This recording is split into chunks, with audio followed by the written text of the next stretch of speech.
Go for it. All right, guys. Thank you so much for tuning back in to the Photo Room podcast. My name is Daniel. My name's Jair. And yeah, this is the podcast where we talk about photo stuff, but not always photo stuff. Not always. We don't want to just keep it too photo Related. specific. Yeah. But this is our second show, and we're just trying to get used to it. What if we're a show called The Photo Room and we never spoke about photos? A little misleading. Yeah. Very misleading. People would be like, I came here to possibly learn some things. You're talking about trees or something. Yeah, like we're that. not talking about Legos photos. or something.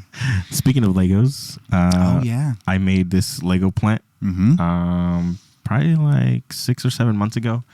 I enjoy Legos a lot. A lot of people they tell me, oh, it's like a puzzle. Maybe it's not as fun. Right. But honestly, when I'm editing or doing something, I like take a break. And anytime I can get Legos, I do Legos. It's like a stress reliever for me, honest. Danny actually does so many Legos that I've told him he should do like not a podcast, like a YouTube channel or an Instagram. Yeah. It's like, you're already doing them. You might as well, I don't know, push it. Yeah, honestly. And we always talk about different things that we can do or that we can do personally as to like even a TikTok channel. But I've seen a lot of people now, like after we talked about it, like on my For You pages, like Legos. So I don't know.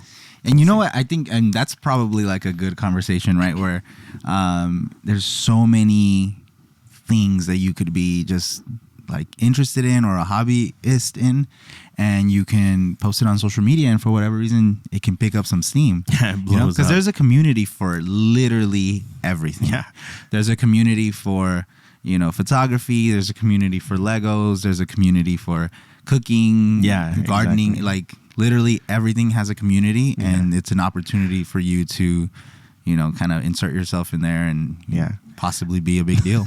There's this guy, I don't know if you've seen him, but there's a guy that like he says they gave it to me. I don't know if you've seen it. I don't think so. So he comes home with... Oh, I know exactly what you're He comes home with like this tool. And his wife asked him like, where'd you get that? Yeah. It's like, they gave it to me. They gave it to me. And she was like, not about it. Yeah. Why are you lying to me? Yeah. How much was it? Exactly. So yesterday I went to Home Depot. Or not Home Depot. We went to Target. I went to Target and we bought helmets because we went on a bike ride. And I saw this like sick Lego set, like a Ferrari specifically. And I got home and I was like, I told Angie when she saw it, and I was like, they gave it to me. Perfect. And she's like, she knows my like borderline addiction with Legos. With Legos? Yeah. I mean, it's better to be addicted to Legos than a lot of other things. Yeah, it could go south really quick with other things it could for get real bad. Speaking of Angie, she made us these mugs. Amazing mugs. Yep. Thank you so much, Angie. Don't mind me. Mine's empty. I'm not going to lie. No, mine's empty. I actually put water in mine just because I didn't want to like not drink anything. We told ourselves we were going to go to the store and fill them up with something very true. Special, but we forgot. It's all good. And I'm looking over there and I see the lights. And we forgot to put the lights up. Sorry, audience, we have failed you. Yeah, we're trying to think of different ways to decorate our like area. Set. Yeah. And I think we're doing a good job. If you guys have any suggestions, please let us know. Any interior designers out there that can help us? No kidding. We're trying to do our best. Yeah, we're doing our best. It's difficult to do it all. Yeah, honestly. Right? It takes us a while to set this up, to be honest. Yeah. Well, and I mean, not just in a podcast scenario, right? Like we were talking about people that get into, posting some of the things that they're interested in online. Mm-hmm.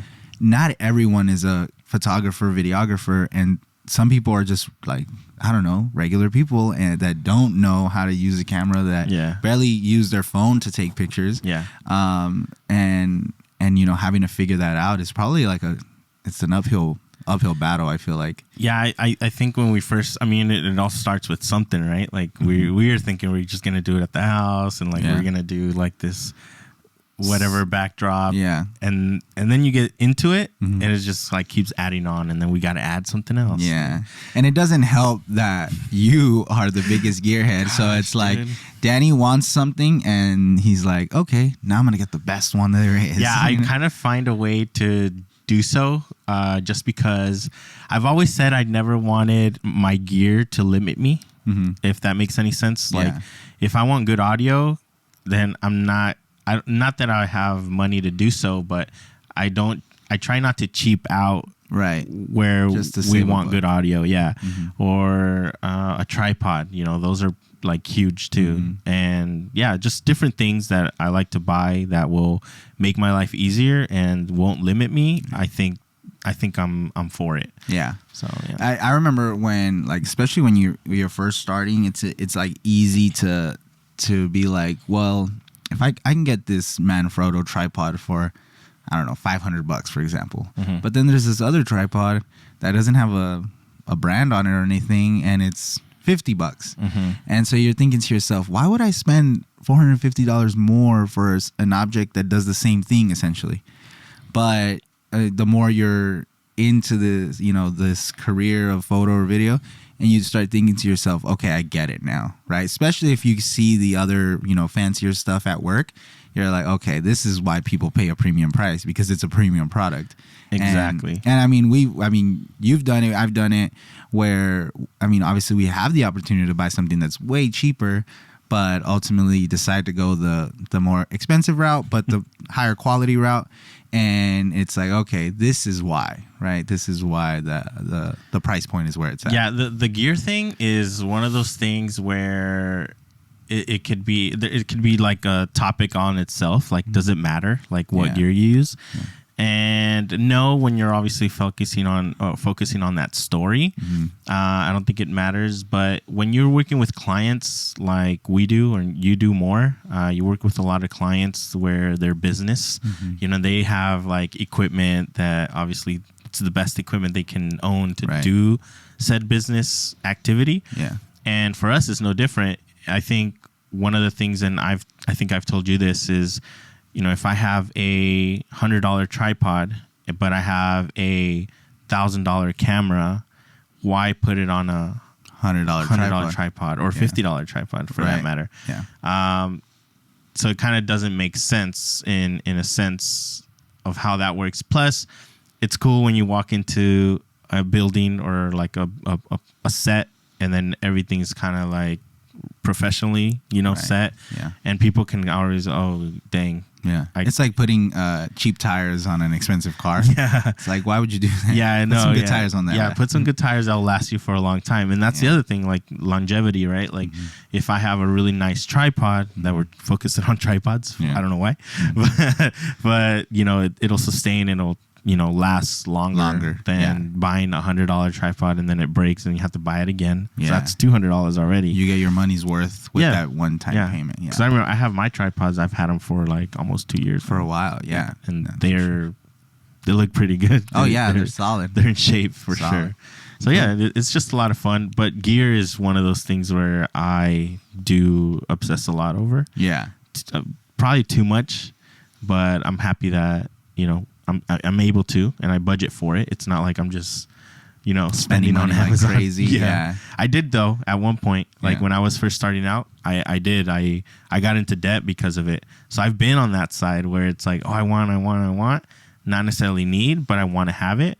And then I just like rack up the credit card debt, and I was like heavily in the debt because of it. Yeah. Like too much in the debt. Like unresponsibly into debt, having a family, my house, my all that stuff, my bills, and I still managed to like rack up that debt. Go for it. Yeah, and it sucked. Like, and now, luckily I can just like budget for it better. Like I learned from it, and now I budget for it better, and I'm able to do so. And I can like smartly invest a little bit more into that gear. Yeah. But yeah, at one point it was just I somebody needed to cancel my Amazon account for sure. Someone need to put a stop to this. Yeah, and I think it goes without saying too, like especially people that are starting off, it's not as black and white, right? Because I can probably have a conversation with someone. It's like, look, if you have a smaller budget, my suggestion would be get the cheaper tripod, get the cheaper. A speed light, or the cheaper C-stand, the things that you can utilize for a short period of time, so that once you do pick up and you start having more clientele and more money starts coming in, then you can invest in some of the more expensive stuff that is going to last you longer. Exactly. And you know, in another hand, someone might say like, no, what I would say is invest in the more expensive stuff because now you have it and you don't have to spend more money later. So it's, who knows, you know, I guess it just depends on a, you know, case by case scenario. But I think either instance can make sense for someone at some point. Right. So looking back at it, like when I got into debt, and I think I should have done that, like started off small and then kind of grew, you know, keep growing as my career is growing. Maybe my gear should be growing as well. But I kind of did the opposite. Where I wanted the best camera at that moment, and I wanted the best drone at the moment and all this stuff. But I wasn't getting as many clients to be even able to pay that back because it was all debt. The smart thing to do, like you mentioned, is, you know, get a client, budget for like that lens, and then be like, okay, it's going to be a wedding, so I'm going to charge $2,000. The lens I want is $500. I'm going to pay with that wedding and then go on to the next one, you know? And then you can kind of grow like that. And, oh, now I need a tripod. Okay, budget for the next wedding. Okay, with this wedding, I'm going to buy a tripod. Or with this photo shoot, I'm going to buy a filter. I don't know, whatever it may be that you need a budget, it should be that way. But yeah, I don't know what I was thinking. I was young. I mean, I was younger. Yeah. Did you buy anything that you felt like now you would have been like, why did I buy that? Like, I spent money on it and I didn't really need it, even though I thought I did at the moment. Yeah, I remember the first camera I bought was the Canon 80D, and I bought the video kit. Like, it was like a microphone. It had like the kit lens. It had like a zoom at the bottom. Like, it was like a little box. Had a zoom in and out with it. And then, and that was it. Like, that was the best thing that I could afford, or not afford, but I can justify that I can buy. And looking back at it, maybe I should have just bought like the body with like a nicer lens, not necessarily that whole. They sold me on it. You know, they sold me with the mic, they sold me with that zoom, you know, and I would have just not got that. I would have just got like a nicer lens, and then would have focused on, because I was second shooting for Roberto, so it was cool that I had that zoom in and out for weddings. I didn't really need it. I don't think I've ever even used that little zoom in thing at the bottom. So it was just sitting there. And alone, it was like $250, like that little box.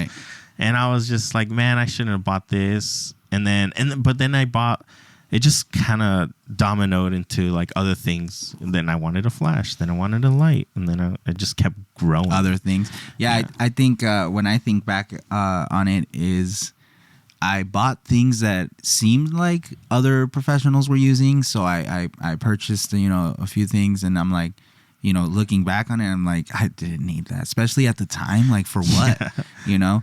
And looking back, I can probably now pinpoint, it's like, if I were to start this all over again, these are a few of the things that I would invest in, like off the gate. Because as you continue in your career, you start realizing the stuff that actually works, and the stuff that you're actually going to be using. You know, it's like, I remember, I mean, when did we started using C-stands? Probably like a year and a half ago. Like a year and a half ago. And for a long time, I didn't even know, you know, where I can get one. I didn't even know what to look up. I didn't know their name. I remember seeing Jeff Montgomery with one at a wedding that we shot together, and I'm like, that's a cool tripod. Like, I want that, you know, for my stuff. And then obviously he kind of helped me out figuring out like what they were and stuff like that. And then I did my own research, found ones that I thought were pretty cool, and I bought those. And ever since then, it's like I live and die by the C-stands. Yeah, and you can't go back to like regular light stands. No. Yeah, the C-stands is where it's at. Yeah, when we managed to get out of debt from all the gear that I bought and like other stuff, then I started thinking like that. Okay, what do I actually need right now that will help me or benefit me? And sometimes I would say like a stabilizer, right? When I first bought my first Ronin stabilizer, it was like, okay, I'm doing a bunch of weddings, so maybe this will be a good, because I'm a first shooter, I'll go ahead and use that Ronin a lot. Then I justified why I needed that Ronin, right? Like, then I can be like, okay, well, I have 3 weddings lined up. Maybe I can take 200 out of each wedding. That's $600, and then I'll just come up with the rest. And then and then ultimately saved up for it and then paid for it. Yeah. Because I knew that if I used that credit card, I wouldn't pay it back. I would just get that money and then just spend it on something else. Yeah. It most likely gear. And, let the debt just sit there slowly, but not really paying it off. Because that's what was happening is like I was getting all the gear that I would needed for the weddings with Roberto and other people. And then I would be like, oh, well, I have the rest of the month to pay it off. And then boom, like I need new tires. So obviously I need tires more than I need to pay my credit card, obviously, or oil change or gas or other things that we need. Medical expense, whatever. Whatever any other thing. Yeah. Then I would be like, oh, I could just pay it the month after. And then the month after became like a year later. And then it would just rack up a bunch of interest and then you're in a hole. Yeah. So I think my recommendation to people that are definitely trying to get more gear, you can wait like another month to get that lens you want. Just save up, budget is, how many weddings or how many events you have, and then just kind of get a percentage to buy that specific lens or the tripod that you want. Yeah. Because it's hard if you're not getting money back from your jobs that you're getting, and you're just spending more money, then you're obviously going in the negative, and it's not a fun time. Yeah, I remember being so excited for gear to come in, and like heck yeah, like this filter came in, or this light stand, or a backdrop, anything, right? I'd just be excited for it, and then it would get there, and I didn't have like a shoot like that immediately required it, so I'd be excited for like 2 minutes, open it up, get it, all the packaging undone. Yeah. And then it would just be like, okay, now I need to go to my other shoe and not use this piece of equipment, Or sometimes I would use it. And like any equipment, I guess it's like there's a little bit of a learning curve unless you've already used that exact piece of equipment, because even if it's a tripod and a tripod, they work differently, exactly. So I mean, you're there trying to figure it out as you're shooting. Probably not the best idea. Practice with your equipment at another time. Yeah, exactly. But yeah, I remember being so excited for when equipment would come in. Now I'm like, oh, it got to the house, like, cool. Well, once I get home, I'll put it wherever it needs to go. But it's not the same feeling of like, not at all. Opening up like a like a kid in Christmas morning. But I mean, it's still cool. It's still cool to, and more than anything, I think it's cool because now we know the purpose for it a little bit more than what we used to, right? And I think that's where a lot of that excitement came from. That you thought this was going to be the piece of equipment that changed your career. Yeah. Like, this was going to put you to the next level. Yeah. Unfortunately, it doesn't really work that way. But now, like, even with a nice lens, right, that comes in, it's like, cool. Like, I'm excited to use it, but it's not like, oh my God, this is going to be it. Like, I think because in the back of your mind, you're going to use it. Yeah. Just eventually, not like... Yeah, to shoot right away with it. Or and more than anything, I mean, I have the great scenario that I can go to a few of my clients' businesses and just shoot literally whenever I want to. So if I want to like practice with something, I'll just pop in, shoot photos, no big deal. And so like I have the availability to do that. But yeah, I don't think of it anymore as like, this is gonna set me over the top. This is gonna change everything, And maybe it helps, right? Maybe it adds to it, and of course it should add to it. But don't put that much pressure on your equipment because we got to be the ones that are coming up with the cool content, the cool creative work. So I have the perfect example of what you just said about like saying that this is gonna change like the way you shoot or whatever. So I shot with Nathan McBride, or alongside Nathan McBride and Skylar, Digital Skies on Instagram. And they had like all these ND filters, like those Polar Pro ND filters. And those are, I mean, they're pricey. They're not like your, little, you can just You don't get them at the corner store. Not at all, or like at Best Buy. At Best Buy they have those ND filters there. But these Polar Pro ND filters are pricey. And I remember shooting with them, and I saw them using them, And I was looking at the footage because they were nice enough to share the footage with us, like that they shot, and vice versa. And I didn't have ND filters, and we were shooting like, noon, harsh 1 light. p.m., super harsh light. And they were shooting log or whatever, but their clips were so dope. And I came home like after that weekend I shot with alongside them, and I was like, dude, I need to get these clips like they have them. I need to get those clips too. What do? I order these freaking Polar Pro filters. Yeah. Not only for my cameras, for my drone, and then also for my GoPros, because they had them too. Yeah. And they also recommended them to me. They're like, you should get these. Like, if you're gonna keep shooting like this, you gotta get them. That was in October. I haven't shot an off-road video.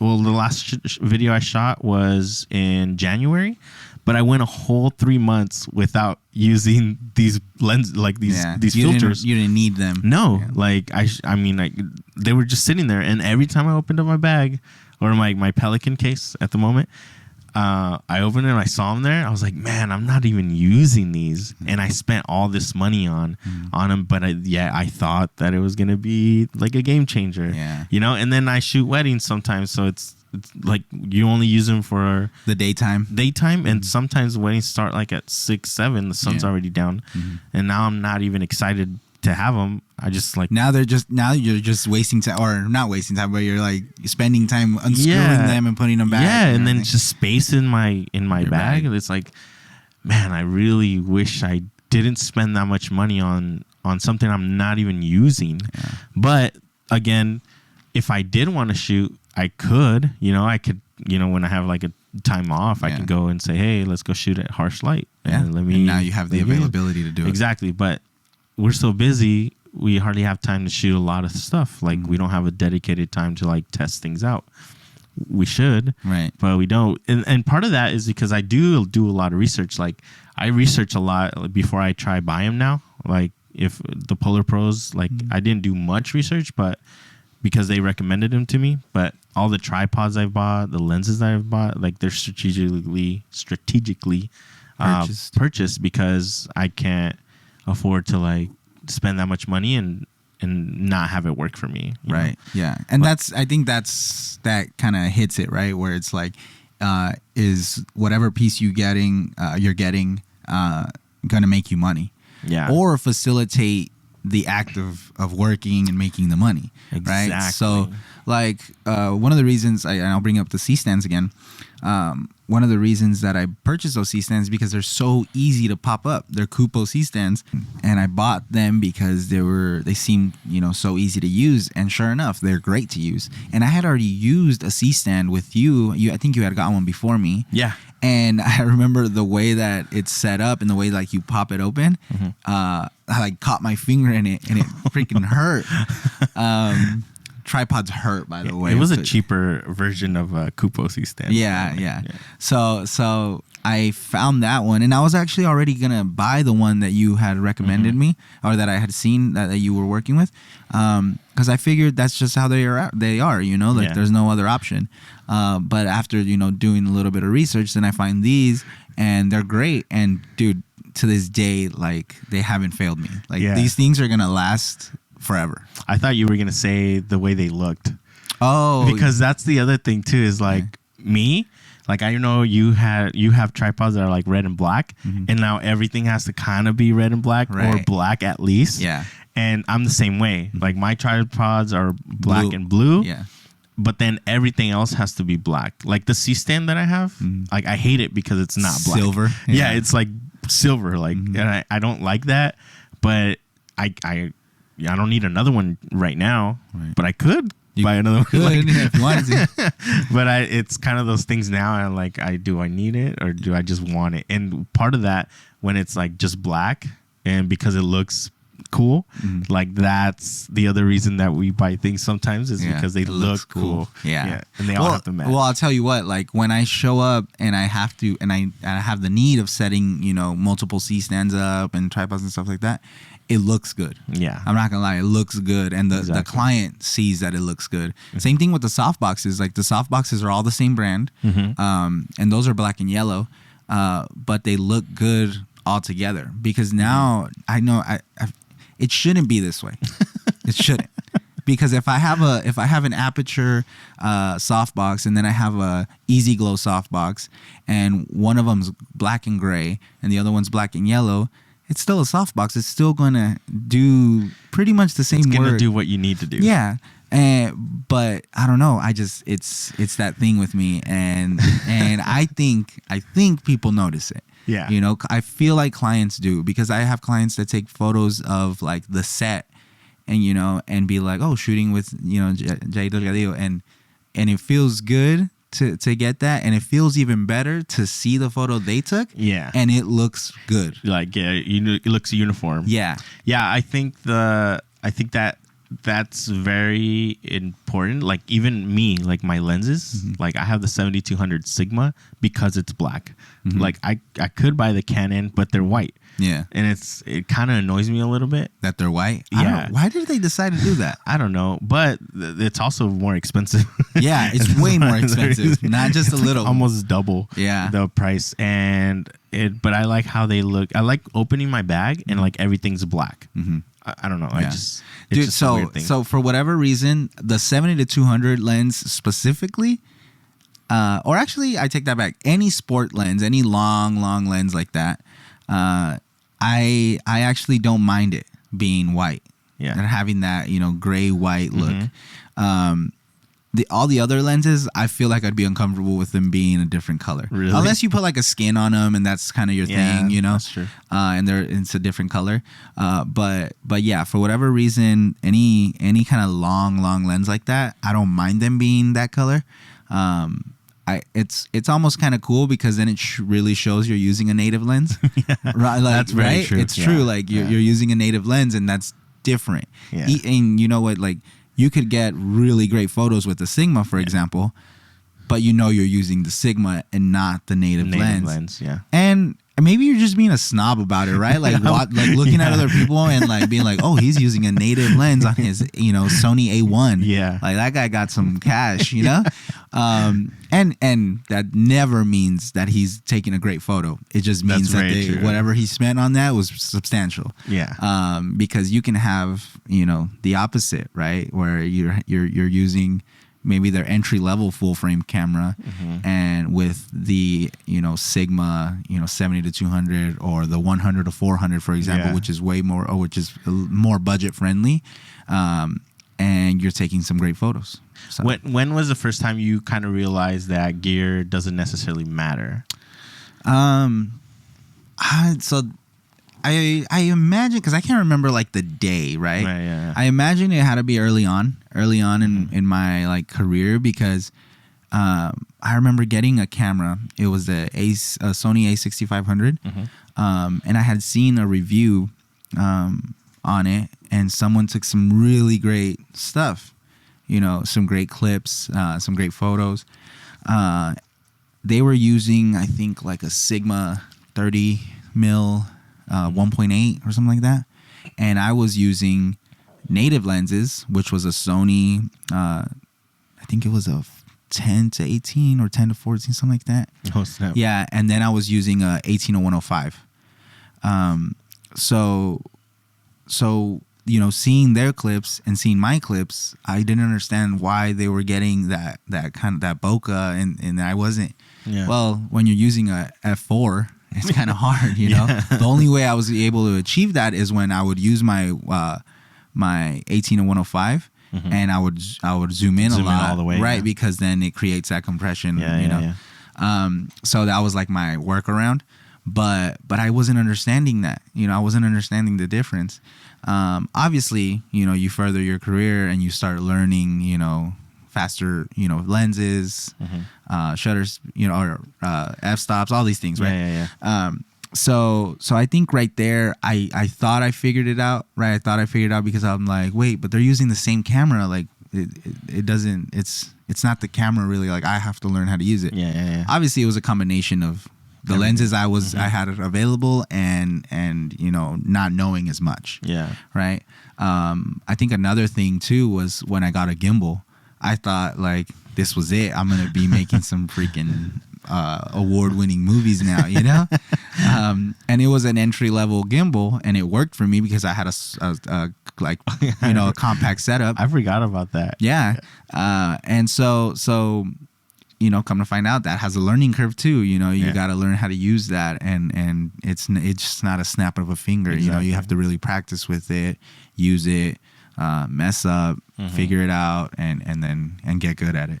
I remember when I first started and I had like my ADD, and I remember Robert, I don't know where we were. We were like in an event, like a church event, and I was taking a couple pictures with my camera, and he was there. He showed up. I didn't know he was going to show up, and he did. And then he like got my camera and same lens, same camera, and then just took this picture of Angie, back of Angie, and then my son like facing us, and when I was right next to him, he just took this like beautiful picture of Moy, and he was like a year old, I think, probably like almost a year old, and I just couldn't believe that picture came out of my camera, and I had no idea how. Yeah. And like I just couldn't believe it. How'd you do that? He was like right next to me. I was like, dude, it's my camera, my lens, and you took a way better photo than I did. And that's when I realized that gear doesn't necessarily matter. It's like you have to have the eye. And then the other time that I realized that gear didn't matter, and you got to understand, I was in debt with like a bunch of equipment, right? Like, and almost already when I had met you, I was probably already like halfway into debt. Yeah. And I remember when we started working more consistently, like way more consistently, then we would start talking more and like, oh, what do you do? And you're like, oh, I do businesses, like I do photo videos and businesses. And then I remember you, it was like that time where you were just using memory cards to save all your footage. Yeah. But Jaid, let me just paint this picture for you. I think I went to your house or whatever, and then you got the memory card out of your camera, put it into your iPad with the dongle, that dongle with the iPad, and you started editing a video that you had just shot that morning, like within 30 minutes. Yeah. And then I realized gear doesn't matter, because it was just like the turnaround when you were doing these videos was ridiculous. Yeah, it was so fast. Yeah, I think the Hidden Valley videos, you were just cranking them out that day. Yeah, probably that day before even reels happened. Like, it was just like short form content, but it was just very, very productive and like very quick. And then I was like, I couldn't believe it. So I go back to Robert and I'm like, dude, can you believe Jaid uses an iPad? And then here I am buying like a big like Apple iMac. Yeah. And only knowing how to work out of that, I wouldn't know that there was another way to get stuff out. Yeah. And it just seemed very odd to me. But then it quickly realized why you were doing that, because the faster you finish the project, I mean, obviously the faster you get paid, and then the faster you can focus on the next project. Oh yeah. It was all about speed. It was all about speed with Jaid, and I freaking loved it. Yeah. It's funny because don't get a computer, by the way. All it does is make you take forever to finish products. No, it's funny because I obviously, I did that a long time. I did that longer probably than I should have, to be honest with you. Because I had the availability to step it up and, work at a Premiere or Final Cut. I work at a Premiere now, but I was working off of LumaFusion. Shout out LumaFusion, man. Yeah. But, I did so much work off of that, and so much work that taught me a lot of things. And it was basically like a stripped down version of a Premiere or a Final Cut. So you didn't have all the bells and whistles that you do with those programs, but you had what you needed. Enough. Yeah, you had enough to make some really cool videos. And And that's all it took for me to like just buy into that fully, you know? So I was able to like invest in other things instead of that computer for a long time, because it worked well. And no one ever asked, unless it was a creative, no one ever asked me, was this done on Premiere or on Final Cut? Yeah. No one even had a clue. Yeah, you know? I remember one time we went to San Diego. We shot something in San Diego early on. It was very early on. And this dude like pops out his iPad, the biggest iPad you could find, and then just starts editing videos. And I think you edited like 2 or 3 videos on the way there. Before we got there, yeah. Before we got there. And it was just like, okay, I'm done. And then we get there, we shoot, we come back, and he's like, has nothing to edit because he edited everything on the way up. Right. And I think it just blew my mind. One was the whole memory thing, right? Yeah. Like you wouldn't save anything. Right. I think later you got I wouldn't that. back up everything. Yeah, you wouldn't back everything up. You would save your memory cards, and it would just like you had like a 128 gig memory card with like 5 different events shoots. and shoots. Yeah. And it was just one of those things where it blew my mind. Like that blew my mind. And then the other thing was just the quick turnaround that you had. And here I am editing videos, and I think the way that you were editing, you were able to do it so quick because you didn't have that many tools within. Yeah, you know, 100%. Like Final Cut, there's 100 million of transitions Plugins that you can get, like that, yeah. plugins, LUTs, like all that stuff that I spend hours on. Like when I was editing, I was like, man, I want to get this color correction the best, right. you know. And I'm just sitting there every clip trying to make it work.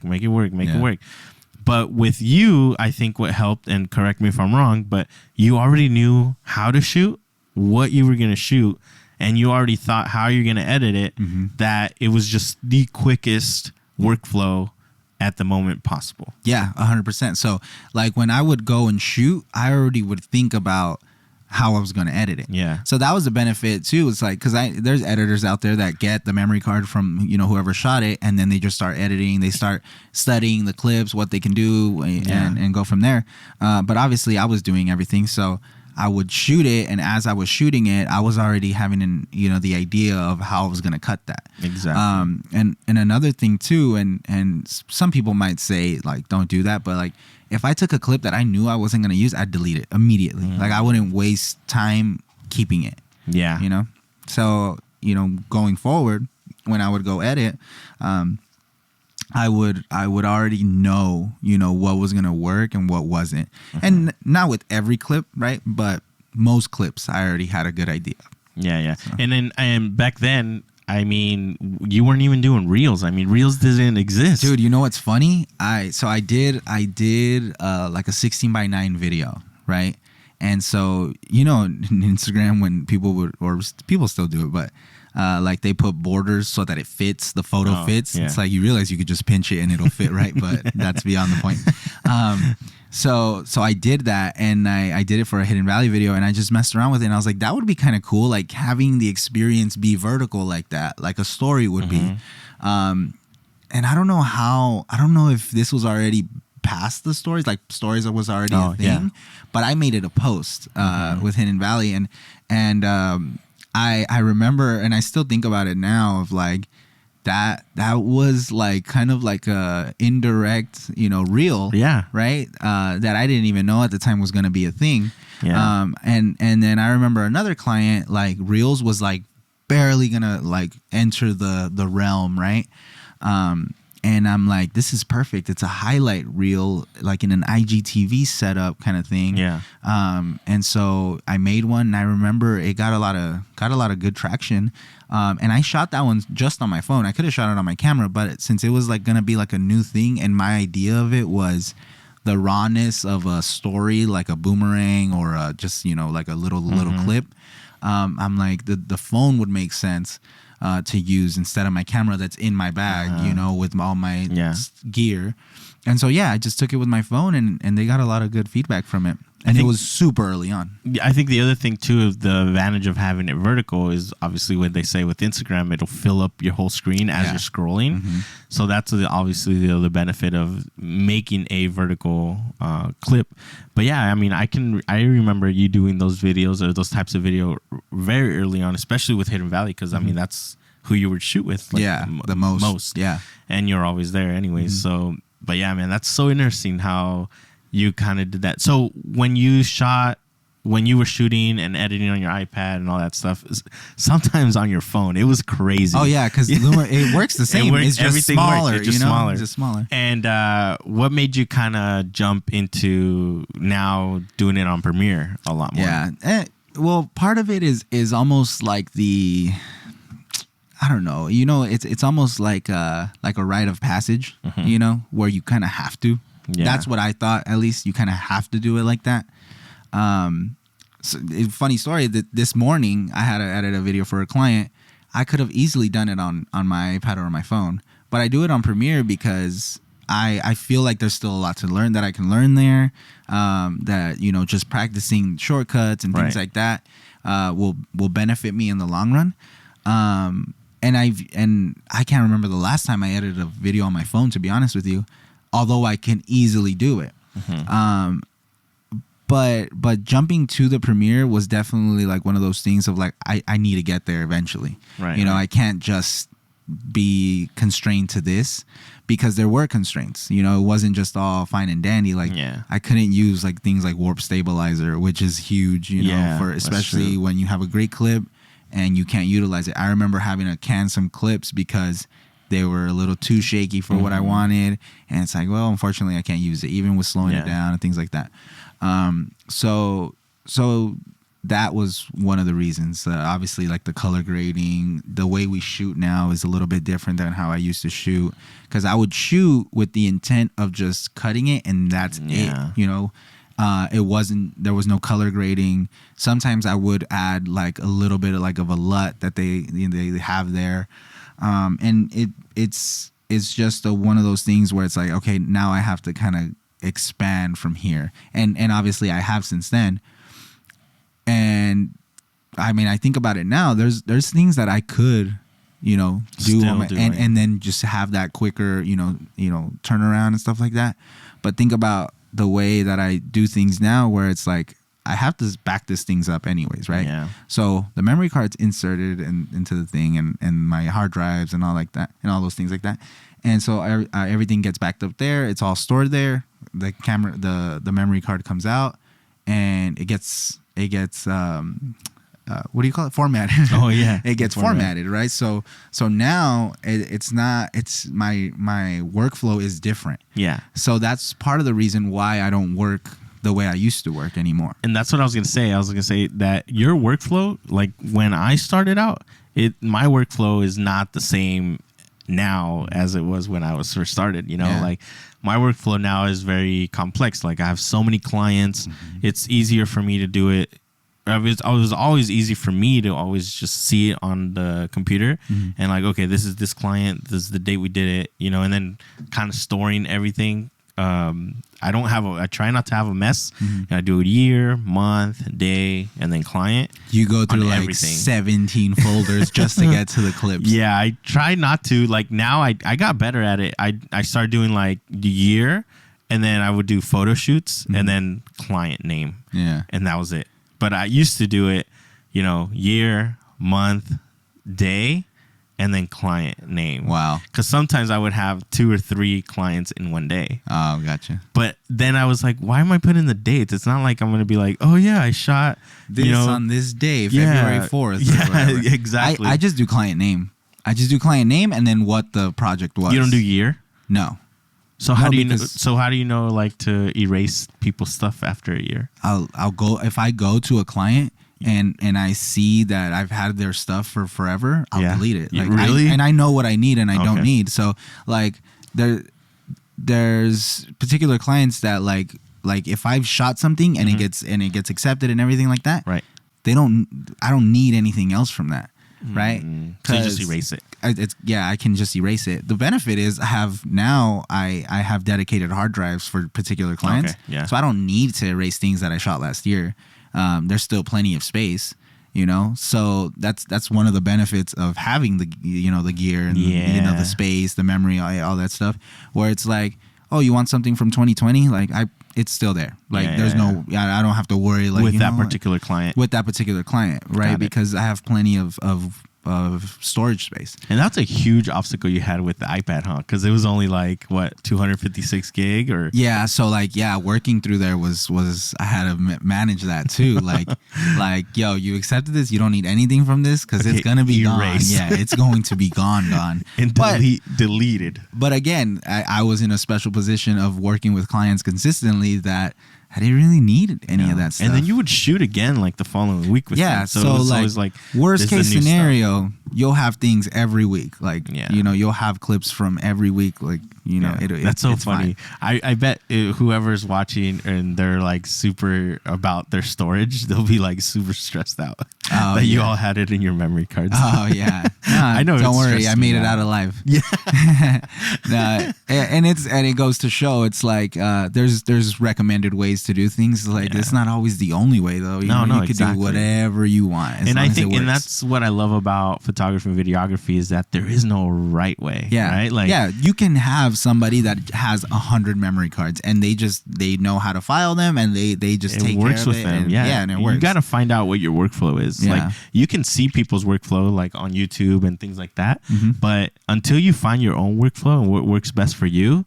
I think that's what's going to be helping you be more productive and maybe even be a better, creative, like you said, because of that. Yeah. And part of it is like you said, you don't like to have too much clutter. Part of it is like being able to just access things on a dime, and you just kind of you're able to just work, right? You're able to be creative, and you're not stressing about like, wait, where did I put this file, and where is this at? And you're looking and searching through stuff, and what day was it? It was around this time, that can put you in a tough spot to be creative because you're just so worried about finding the actual files that it just takes away from it. Sometimes comes in clutch, huh? When like I remember you're like, hey Danny, do you have any drone shots of like wetlands? Oh yeah. And I'm like, oh yeah, I think I have it saved plenty. up from like a shoot that we did before. Yeah. And obviously you do most of the 90% of my drone shots are yours that you do for me, and I always save them. Yeah. Because until I'm done with that project, I'll then start eliminating stuff. But yeah, for the most part, storage is pretty clear that you have to find a certain workflow about it. And then editing, obviously you have a certain or particular workflow. But again, until you find out what your workflow is, I think then you can be like, okay, this is it. How I'm gonna do it. You're not going to change it. It'll just evolve over time, but you won't necessarily change it. Like I still do some of the same things I still do back then. The only thing that I have changed that really bothers me is that I'll go like a day without backing anything up. Like I'll shoot like on Saturday a wedding, and I typically back everything up like the next day morning. And now it's just like I don't touch anything until like Monday. Yeah, I think it's a good thing in a way, but it just because let's be honest, what are the memory cards going to explode in the camera? Like you're fine, you're fine. I think you're gonna be okay. Yeah, we'll be fine. But yeah, it's just one of those things that I used to do, and now I don't do that much, which I wish you did more of that. I not wish because I do like don't think about it as much. But it's always like in the back of my head where it's like, oh man, I gotta back it. Or did I back it up? Yeah. And then my next shoot, I'm always like looking at my memory card, like I'm looking at the footage and I'm like, did I back it up? And then sometimes I have to go back in and be like, okay, did I or did I not? Yeah. And then I look at it. You obviously don't delete anything. You just put that one aside, get another one. Yeah, we have like what? Yeah, there's plenty of memory cards to use. You don't need to risk it. You're like, it's a 50-50 chance. Delete. Formatted. Yeah. I know Robert sometimes had somebody formatted his memory card, but it was like the day of the wedding, and we were just checking how much footage we had or like how much space we had, and the kid accidentally hit format instead of not format.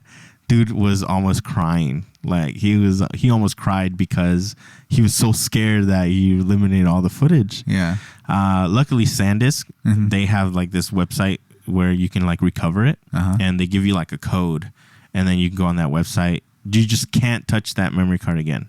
Like you can't use it again. Oh, it's done if it's formatted. Yeah. If it's formatted, you just can't like add more things on it because then it really will delete it. Then you have to like just set it aside.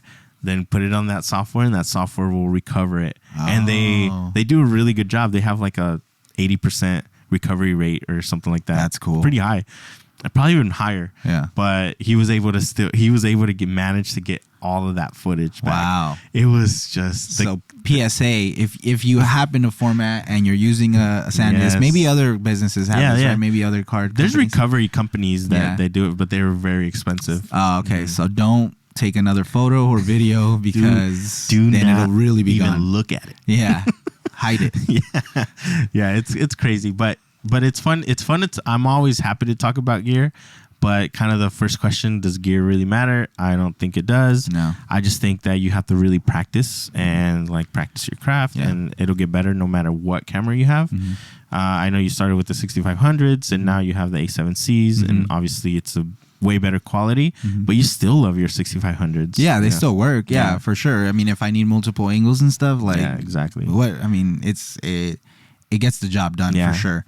And you always want the best quality. You always want but at the end of the day, you need something that gets the job done. And if whatever gear you're using gets the job done, then I think for me, like, I use my Rs, and I love my Rs, yes, there's better cameras out right now, like the R5, the R6, the R3 came out as well.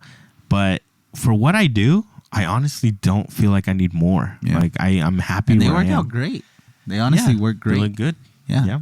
Yeah, we're using all the R's right here in the podcast. All 3 of them. But yeah, you might get a 4th so we can have another angle. A top down? Yeah, for no reason. For no reason. Just adds more storage to my memory. Just shows our hands moving around. Rock, paper, scissors. Yeah. But no, it's just a fun. I mean, gear is one of those things that you want to have, right? Like they're wants, but you definitely have to really sit down and think if it's a need over that want, because it'll cost you.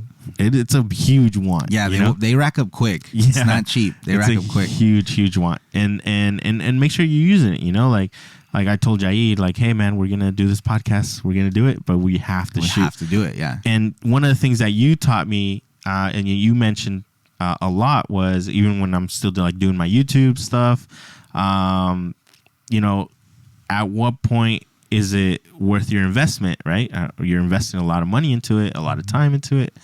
And one of the things that you said was you lose all that money and you lose all that time when you stop. Yeah. Right? Like 100%. if you buy a $2,000 camera and you're not using it, you lost $2,000. Yeah, you might have used it for a week, but then you stopped using it. Okay, now you lost. Exactly. Right? If you buy that lens, but then you never use it, or you've invested, hundreds and thousands of dollars in a year, and you're just like, oh man, I'm just gonna quit. Then you lost all that money because you'll never get that money back. Yeah, you can sell that camera or that lens, but you never get what you paid for. Yeah, and then think about the time you spend, right? Yeah. Like if you're like me or like you, Danny, where you do your research and you're spending, a few hours, and it's like, think about all that time you miss now because you gave up on whatever it is you were doing. Exactly. And all that time you invested just learning about the products and then buying them and getting here, and it's an unfortunate scenario. Not that there's a situation where everyone should not quit. Like if whatever reason you do quit, that's your decision, it's your life. But I think that's always something that I hold on to, where it's like, if I were to jump ship, think about like everything that I have done. Not that I'm gonna jump ship. Like, now I'm fortunate enough to know that this is a good career for me and I've done well. So yeah, I think it definitely take that into consideration before buying things, because if you're kind of on the shelf of like 50-50 in, 50-50 out, it's probably not worth the investment unless you're really gonna stick it through and you're gonna see it as far as you can see it. Exactly. When I remember when I first started buying all of my gear, and I had a full-time job, and I couldn't always like touch my camera because I was in my full-time job, and then on the weekends I was doing like weddings or photo shoots or whatever it may be. And one of those things that crossed my mind was exactly that. I was like, am I investing too much? And I'm not even 100% in, I was 50-50 in my job, 50-50 in photography and videography. I wouldn't say that though. I know I was way more. You were like 180. Like, you know what I'm saying? Like, you were doing your job. Yeah. 100%. That's true. And then you were really trying to do as much as you could with the photo and video side. The only thing is, not everybody has the energy to do that. You know, I was killing myself. Yeah, you were. And I remember, and I know Eric had mentioned it, a few times to you. Is like, dude, you gotta take a break. Like, you gotta chill because you're gonna burn yourself out. Yeah. Shout out to Eric. We need to have him on the podcast for sure. I think he should be probably our first number one. Yeah, probably. And our second and third and fourth. Just bring Eric. That's like, you guys are just gonna include him as a part of it. We'll rotate shares. Yeah. We'll just rotate. No, we will. But yeah, he mentioned that about that he's like, dude, you gotta take some Z's, man. Yeah. You gotta chill. Yeah, you gotta chill. And later we found out that's the case. That's what you need to do is chill. But I also wanted to be 100. Right. And now that I am at 100% all in, I have nothing but this. I am happier for sure because I'm doing what I love. But also knowing what your limit is, per day. Like, I know, like, adding this podcast to our table is kind of doesn't make it easier. It doesn't make it easier, but it's something that it goes towards everything that we do, right? Like, why not do the podcast? That's usually why we ask. You know what? Like, even the way you brought up, like, how I was editing early on, like, that's a great reminder. Yeah. Like, it's a really good reminder because I wasn't thinking about that this morning when I was editing, But, thinking about my workflow then, okay, it's like, now I think about it, it's like, how can I implement that? Like, now I do a lot of reels for clients that they don't need to be the next best video I've ever done in my life, but they need to, get the story across, or they need to have the punchline, or they have to have the excitement of a highlight video. So, like, as long as it has that, then we're good to go, right? And not like over analyzing to the point where a video that should have took you maybe 2 hours or an hour or 30 minutes even is now taking up a good chunk of your day because you're over analyzing it and you're trying to nitpick it so much that it inhibits you from moving on. And in the world we live in, especially if you're creating content for social media, it's going to have a lifespan, even if it goes viral, right?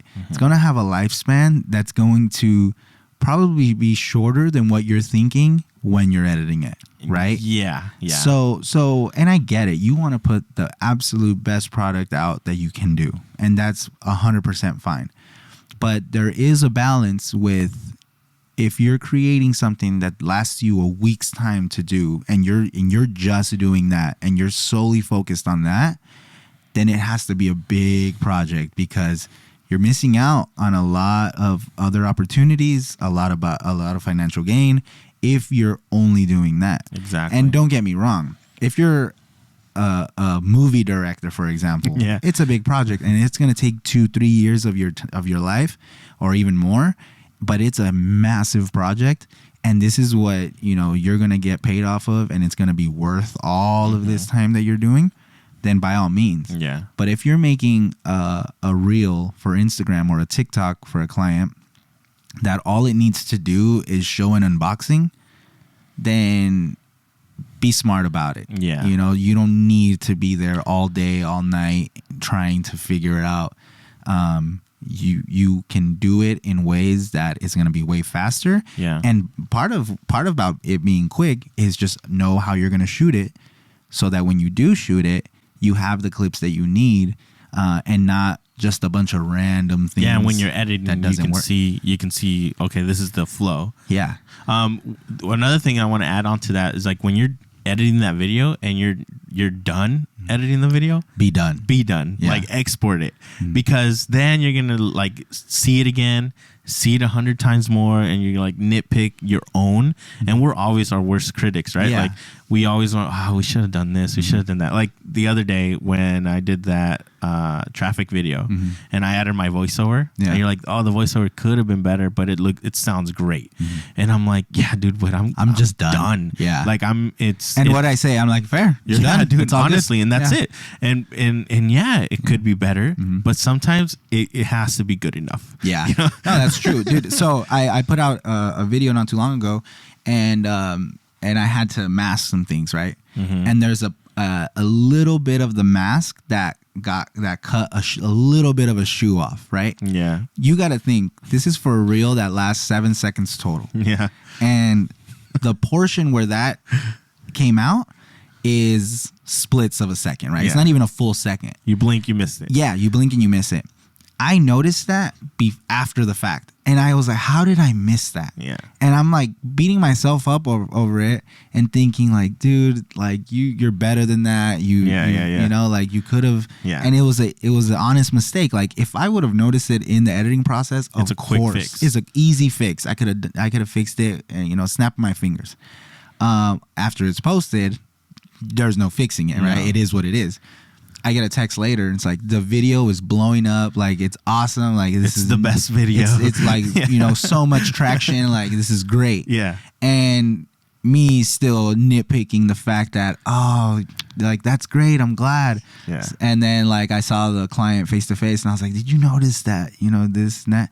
Like, I didn't even notice. If you would have told me, I wouldn't have realized. Oh, I guess. Like, no big deal. And I'm like, and we're I over guess here you're right. thinking No about big it. deal. And Yeah. and so now, like, I try to give myself breaks in those senses of like, at the end of the day, especially when you're working with clients, they have an objective, and that objective isn't always to have the best video ever, right? You know, like the hottest mixtape out, you know, kind of thing. They just want it to create the buzz, to get the clientele, to do this, to do that. Same goes for weddings, right? Where you might look at it and you might see some shaky footage, but then it captures a moment that meant so much to the bride and groom, and they don't even glorify see that. it. Yeah, and then they call you and they text you and they're like, "Thank you so much. Like that moment was perfect." Like, and you know, and you're still thinking about like, but the gimbal was shaking a little bit, and I just, you know, I should have caught it, you know.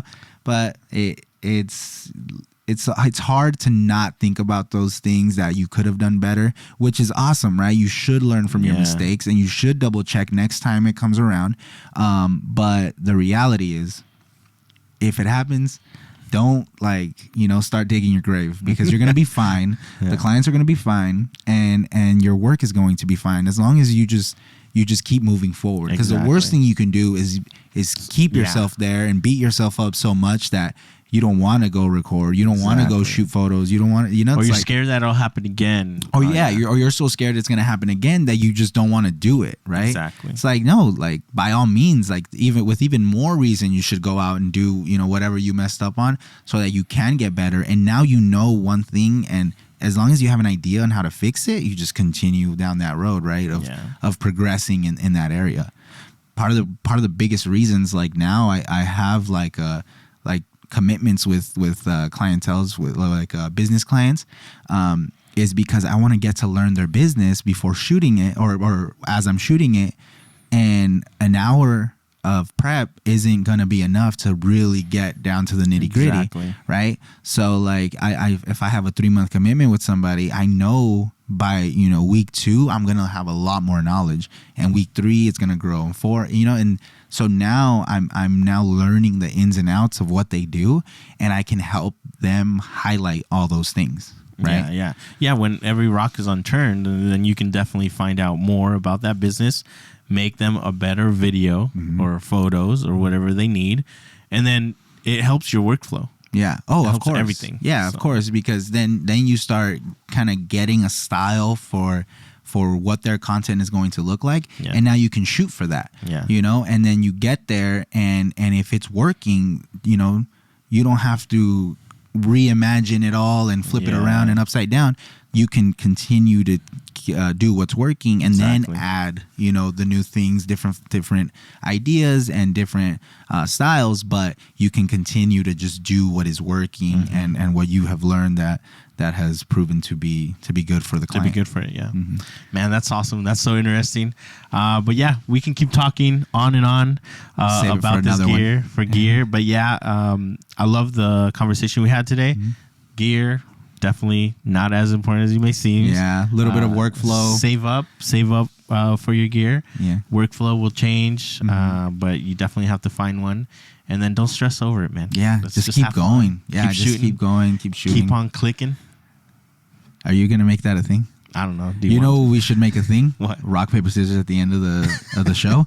But just one. Just one. Just rock, paper, scissors, but boom? from down here. From down here. So you ready? do it? Rock, paper, scissors. What was that? Okay, we'll cut it. We'll do it again. I know you're going scissors now. Rock, paper, scissors. Rock, paper, scissors. Bam. Dang, got me. Undefeated. All right, guys. I hope you guys learned something from our talk today. If you did, leave that comment below. Yeah. Hit us up. Let us know if you want to learn or hear about anything else. Also, if you know somebody that would like to be on the podcast, that would be great. We need friends. Yeah. We have no friends. We have no Just kidding. friends. And again, remember, you don't have to be a photographer or videographer. If you use photo and video throughout your daily life and you just want to talk about that, please let us know. And we would love to have you chat. on. Yeah. Yeah. Exactly. Awesome, guys. Thanks. Have a good one. Thank you.